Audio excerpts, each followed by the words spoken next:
I was 4 years old when we were attacked on Yom Kippur. I remember us running to the shelter in Tel Aviv. It's very concrete for a child. They want to kill us. And I really didn't understand, why do they hate us so much? ناصر أخوي كان أصغر مني له كان تقريباً عمره 14 سنة. الجيش اللي حكوا له أطلقوا عليه رصاصة. أنا ما بعرفش كيف في هذيك اللحظة قدرت أتحمل الموقف. كان عندي حلم إني أكون مقاتل في صفوف الثورة الفلسطينية يعني وأكون جزء من الكفاح المسلح ضد الاحتلال. كنت مستعد إنه أموت في سبيل هاي الأفكار. I was admitted into the most prestigious unit in the Israeli army. I was extremely proud. I knew my father was proud.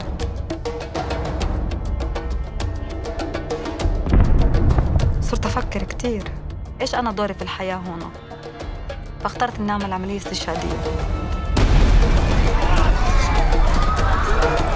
זה מקומם, זה פשוט מרגיש טרור. ככה מרגיש טרור בעיניי. מישהו התקשר ואמר שיש פלסטינים שמוכנים להיפגש איתנו. كنت كثير خايف إنه قد يكون في مصيدة يعني هون. We find that we actually have something in common. That willingness to kill people you don't know. عندهم قوة يا جميل مش طبيعي. بده يجي كم واحد من المقاتلين من أجل السلام رفضوا الخدمة يغيروها. إذا أنت قريتي عن نيلسون مانديلا شخص لحاله غير دوله كان كل الدين وغير كل النظام وانت بتعرف انه شخص لحاله كل شخص لحاله كيف قدر يسوي هيك كيف قدر يسوي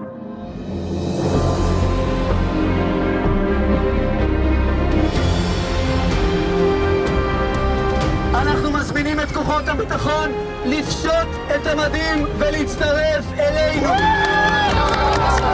أنا ما بفقدش الأمل في فكرة إن السلام إنه ما في طريق ثاني غير السلام.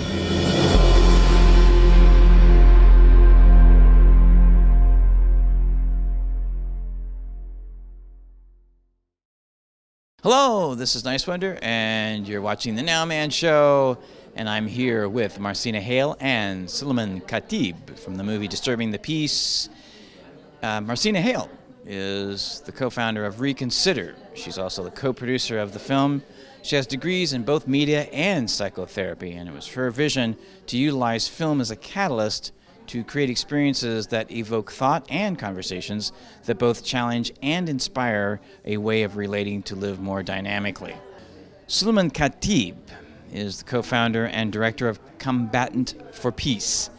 Raised in the village of Hizmi in northeast Jerusalem, he joined the Fatah movement when he was 12 years old. At the age of 13, he was arrested for attacking 2 Israelis, served 10 years in Israeli prison. He's now the co-founder as well as the current director of Combatants For Peace. I'm here with Marcina Hale, also Sulaiman el-Khatib. Thank you very much for being on the Nowman Show. Thanks for having us here. Yeah, thank you. My pleasure. Now, Marcina, let's start with you. What inspired you to make this film? Well, the inspiration actually, Steve Apcon, who is the director and producer, was asked to actually go over to Israel, Palestine to find out if there was any new story that was over there, anything that had been missed about how to end the conflict. And so he actually met with many different groups over in Israel, Palestine, and came to meet the Combatants for Peace. At the same time, we, as partners, Steve and I started Reconsider, which asks 2 main questions. It's what kind of world do you want to live in, and what kind of life do you want to create? And so when we met the combatants, what they really were, their essential line was, we're taking responsibility for our own creation. And so that's very much in line with the kind of work that we wanted to do, and in the kind of nonviolence and space that they've been holding for over 10 years has been unbelievable. So the story was just right there. Yeah. When did you actually start the production? We've been doing this production for about 3.5 years now. So how did that process continue? I mean, once you knew the story, where did you begin? How did you meet Sulaiman? Well, I think, first of all, I didn't get to meet the combatants for a while. What I worked with is the story over and how it was going to happen. So the idea, because my background is media and psychology, so the question was, could we make a film that was an experiential event? so that it uses the combatants and their work, but it actually transcends all narratives, and it's an example of how all of us get stuck in narratives. So for us, it evolved because we weren't even sure how it would work. And it wasn't actually until we presented the film to the first large audience, which was an Ebert Fest, which is 1,500 people that saw it. And when it ended, they were all standing on their feet applauding. It was unbelievable. And we knew at that point that we had created what we wanted to do, which was the transformational experience, using their stories as an example. And to say, speaking personally, I just was incredibly moved, and I have to say it's one of the most profound movies I've ever seen. And so thank you so much for doing that, just coming from me. Sulaiman, let's talk to you now. What an amazing story. I mean, obviously your background came from a much different perspective than the transformation that you went through. Tell us a little bit about that transformation. What happened for you? I born and grew up under the ongoing conflict, and when I was 14, the only way I knew to resist the situation, to change the status quo, was the violence. And through 10 years and a half in jail, I was arrested when I was 14. I participated and organized a food hunger strike with other prisoners, political prisoners. That's how the first time for me to know, the first experience to know about nonviolence, and that, yes, nonviolence work. Of course, later on I read about, Gandhi, Martin Luther King, Mandela, and all these heroic people. And, it was a long journey to let's join hands with Israelis, that's supposedly our enemy, and to create alliances and to create a new space and third narrative that can hold different stories and different narratives that can be good for our future, both sides, Palestinians and Israelis. So it was a process for you. Like I know in the film it talks about did you see Schindler's List while you were in prison? Was that kind of the beginning of it, or was it something else? Well, actually reading and watching the film about the Holocaust and reading about the Holocaust, it's part of the process. It's a long journey, as I said. Like even, I knew a little Hebrew from home because my father spoke Hebrew fluently as well, because my family lived around Jerusalem. But in jail, I learned Hebrew under the title, Learn Your Enemy's Language. And it's maybe later on in Combatants For Peace, a bunch of Palestinian and Israelis that knows Arabic and Hebrew. Either Palestinian were in jail, that's how they know Hebrew. Either Israeli ex-military people that they know Hebrew because they need to work for, against the enemy. And that's unfortunately, that's how we learn languages of each other in most of the cases. But this helped us a lot of transforming the knowledge that we have and our personalities. Once you learn the language and the enemy is not enemy anymore, it's not some unknown person and culture anymore. You read about the narrative and the culture and the history and the connection to the place. So that enabled me to see the conflict from different sides, and it opened my mind. How did you find this group of the army guys from the Israeli army, and was that an already existing group? How did you find out about them to reach out to them? Firstly, I knew about this group from the media because I studied television media. I read Hebrew and Arabic, so I follow the Israeli media as well, or media, the Arabic media. And second, this was also another process of building trust among each other. The first meetings, which took place for a year, it was secret meetings in Bethlehem area. Illegal meetings. Because there were multiple meetings, and the film showed the one for the first one, or focused on the first one. The film shows the first meeting, but we had so many meetings, underground, secret meetings, to build the trust, because we supposedly meet the enemy of each side with mistrust, and every side thought these guys maybe not real, So we have to be careful. We are in a conflict zone, so there is no trust there. It was the second Tifada also. The time was very important to say here. And from there, we didn't know where this was going anyway. So ultimately, in a year time, we name it Combatants For Peace after a lot of discussions. You know, when you put Israelis and Palestinians in the room, there are a million opinions, so it was not easy also to agree on the name and the slogan and all the principles. But mainly it was big principle that both sides reach the point after fighting, after being in the army or being in jail. There is no military solution for our conflict. We both are there to stay there. And we have to find a way to manage with each other. And this way is the only way, which is a joint, non-violence culture and path and struggle. And that's what we do. And that's what we inspired by even what happened in the US back in the days with Martin Luther King freedom marches. And that's what we do now every month, actually. And the real solution is the human solution. Yeah, it's, you know, in a conflict zone, like not just in Palestine, Israel, everywhere. Yes. That people don't see each other as a human, first of all, and that's the way how they could dehumanizing each other and hate and kill and all that. And it was, I would say from my experience, it's very important to reconnect to our humanity. And you know what this revolutionary person in South America said, stay human. That's one of the principles that I really believe, including with people that you don't agree with, and you have to engage with them. And then, you know, the enemy, our common enemy is the fear, actually, from each other. This is a big thing, because many Palestinian Israelis and other people around the world, if you take it to the other conflict, they don't believe that the other side want peace anyway. That's the majority. So we came as a proof that there are people on both sides, the majority, want to live normally, like in dignity, like everywhere in the world, you know. And you wanted to basically rebel against the mainstream narrative, which the film portrayed very well. Also, you know, showing the different sides of the television media news. Yeah, of course. I have to say I'm really patient person. I think nonviolence teach us a lot of patience, and also giving a space for people to transform and to take their own journey as we did our own journey. So to exit the comfortable zone where you see things black-white. We are the good guys, they are the bad ones. That's how we grow up, like every side. And that's the easiest thing to be where I am now is not easy, but it's liberating your mind and soul, because it's all based on love and action, actually. That's simply where we are. And I love the theater of the oppressed, you know, the creating the puppets and the whole artistic thing, and literally going out there on the streets and inviting people to come and see your performances. That's the best way to get in people's faces, to change the narrative, to get them to think, correct? And actually that's important, because, you know, where we live in Middle East, young people are attracted to military, even military movies, since we are not far from Hollywood here.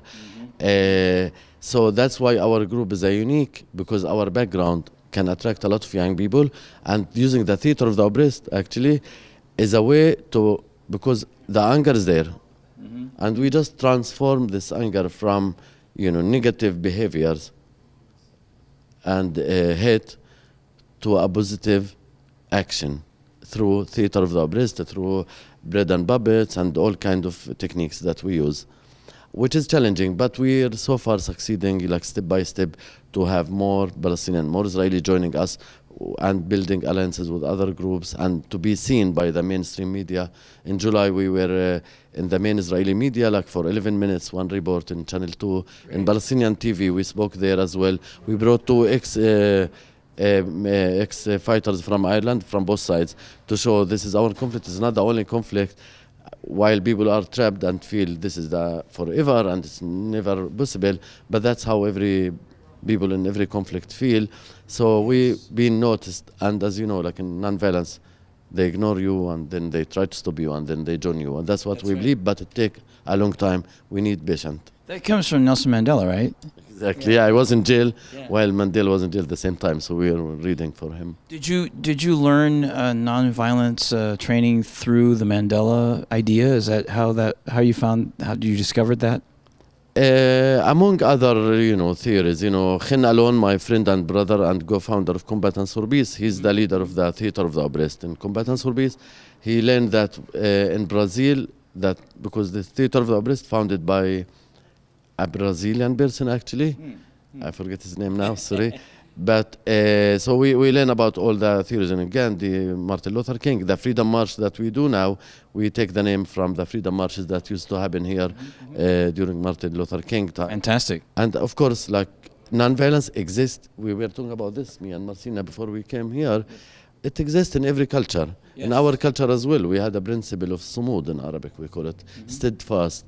And Steadfast? Steadfast, sumud. That's why my sister's name Sumud, because when she born, we were in jail, me and my brothers, two of my brothers. And in Judaism, in Islam, and in Christianity, where we live, where the Abrahamic three religion came, yes. And in our political culture, non-violence exists. The problem that the mainstream media doesn't really report, any positive action. People, unfortunately, sometimes in the media, I don't want to blame the media, it's our problem, but they report more violence and the killing. And that's why we need to continue our struggle in a bigger scale, worldwide, to change the world, I would say, slowly. And this is not for ultimate goal. Yes. It's a struggle for justice and freedom and longing for a better world that everybody wants to live. Now, going forward here now, and you can chime in on this too as well, Marcina, what do you think the greatest challenge is with this message? I'll start with you, Marcina. First of all, it takes, as he says, it's a process of transformation. So the film shows transformation is happening instantly, but it's something that really we need to work at. And so the film, some people can take it as a feel-good film, and it's not a feel-good film. It's actually an activist film. So it's to inspire us to continue the process. So we're really working on partnering with a lot of different organizations and the Theater of the Press and many other nonviolent organizations to help start teaching this. This should be, in my opinion, taught in all the schools. Absolutely. Everywhere. And so it is, first of all, bringing voice to it. Usually hate has a louder voice than love.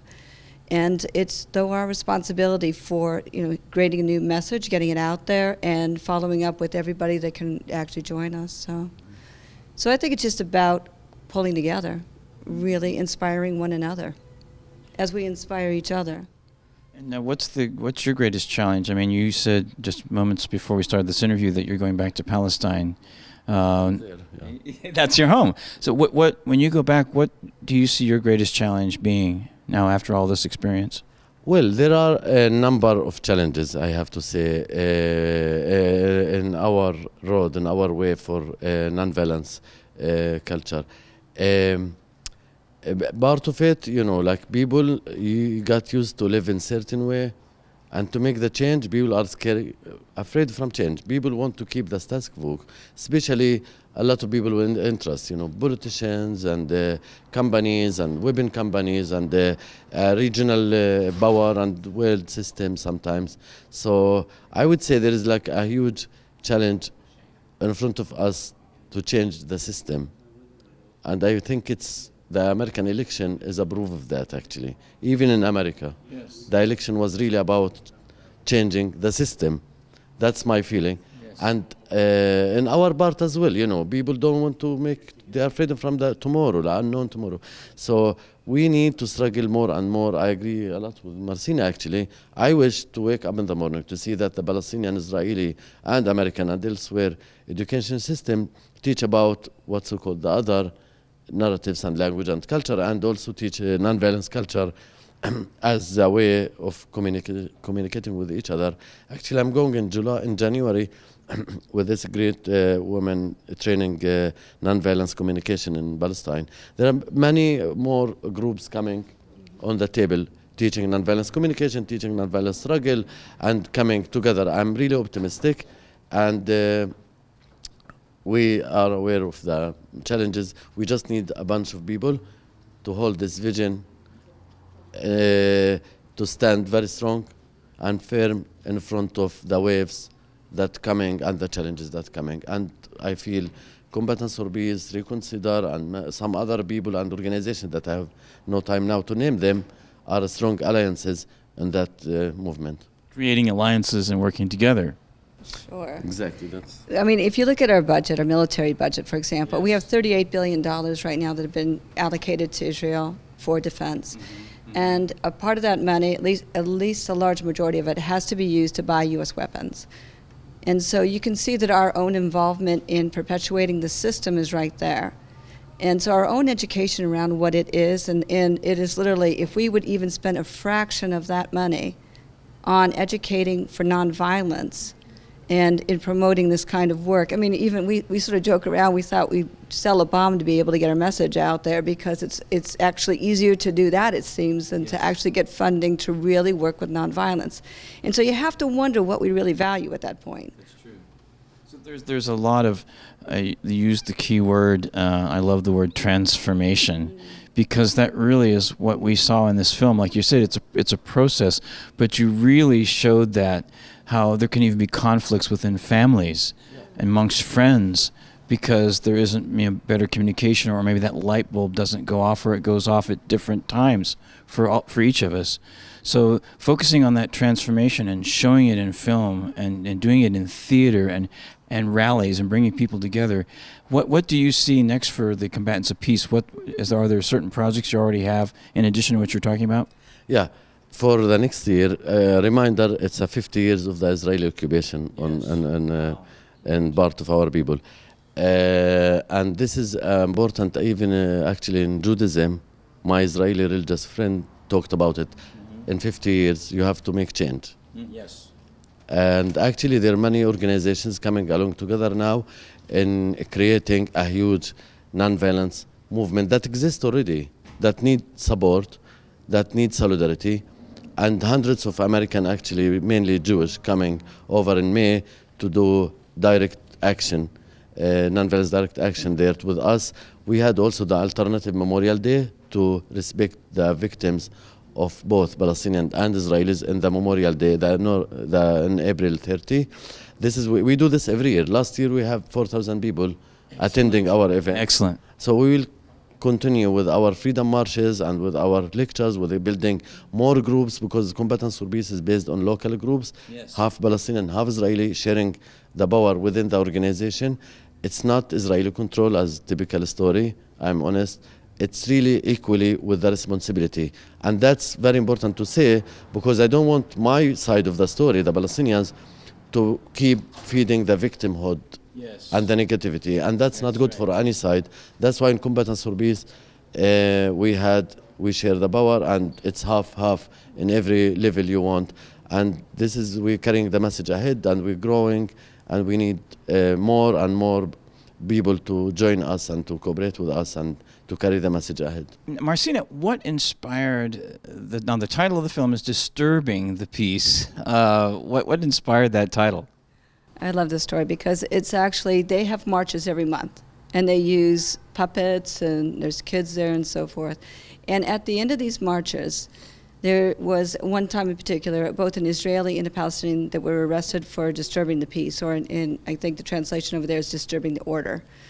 And so we started using that as the title. As time went on, though, we saw that what disturbing the peace actually meant was, we actually thought, what peace are they actually disturbing? Yeah. And then it was fascinating because we looked through the history and saw all the different people, like Rosa Parks, who disturbed the peace, and Martin Luther King, and we actually found different images of them with their name as they were arrested. And we realized that it's a very key component to what we need to do. Until we're ready to and willing to put our lives on the line for other people and for causes, actually it's really difficult for change to happen sometimes. So it's the level of commitment and what we need to walk through in a difficult road that we go, but it's also very rewarding work that's being done. Yeah. So that's where the title comes from, and it's a place where we actually inspire and ask people to disturb their own peace. What are they willing to stand for? So one of our taglines is, what do you stand for? We say you cannot not show up. We are in this world, we're here together, and what are we doing? And what are you willing to do for disturbing your own peace, for the world you want to create?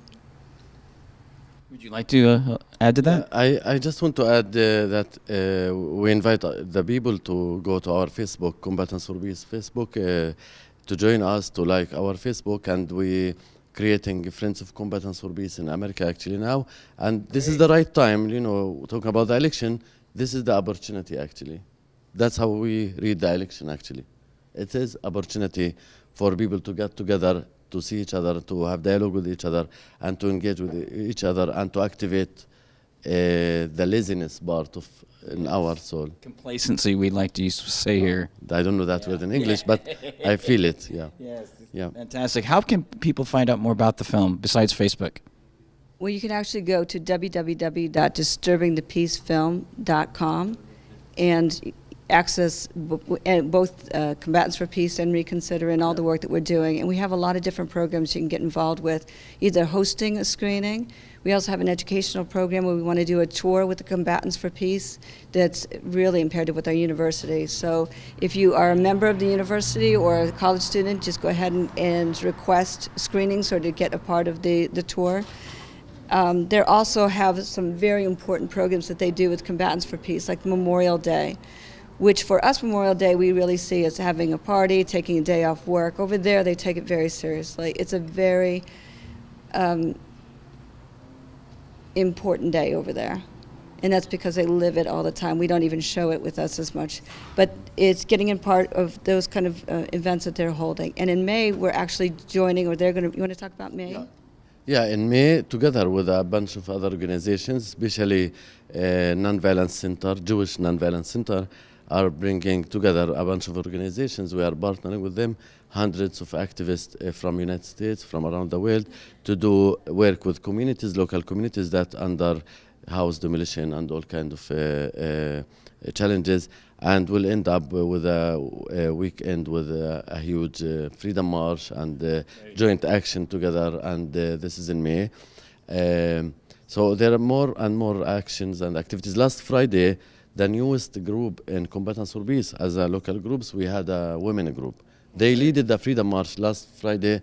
They did have 2-day seminar and they leaded the march, and we're really proud of that when they stand together in the street, one Israeli girl, one Palestinian girl next to each other. Love it. This is like, I was here and I was like moved, like I want to be there. And this is it's a call for action and a call for open our hearts. And, you know, there is no zero-sum game. That's what we learn. Yes. And if we, when Combatants For Peace, the main thing that we use, there is another way. If we as ex-combatants could be close to each other now and talk to each other, everybody can. You know, now for me, after 10 years in Combatants For Peace, you know, Khin alone, Avner, Maya, and all my friends, and Muhammad and everybody are like my family, you know, my activist family, and that's where I family. Now. Family is family. Totally. Thank you, Marcina, and thank you, Sulaiman. Thanks a lot for having us. My pleasure. Thank you so much for sharing your stories, and again, I love the film, and I think the story is just beginning. I do too. I agree. I agree. Very optimistic. Absolutely. This is Niswander, and you've been watching The Nowman Show. So from every one of us at The Nowman Show, happy holidays to everyone. Peace. Universal message, so it applies to our culture, even here in the United States right now, especially after this election we just went through, and it's going to be more and more important with each and every year, I feel, and I really want to say thank you both for doing what you've done, and from the bottom of my heart, thank you very kindly for making the effort to make this happen. And I'm going to enjoy watching the film again tonight, so thank you so much. Thank you. This is Niswander. You're watching The Nowman Show.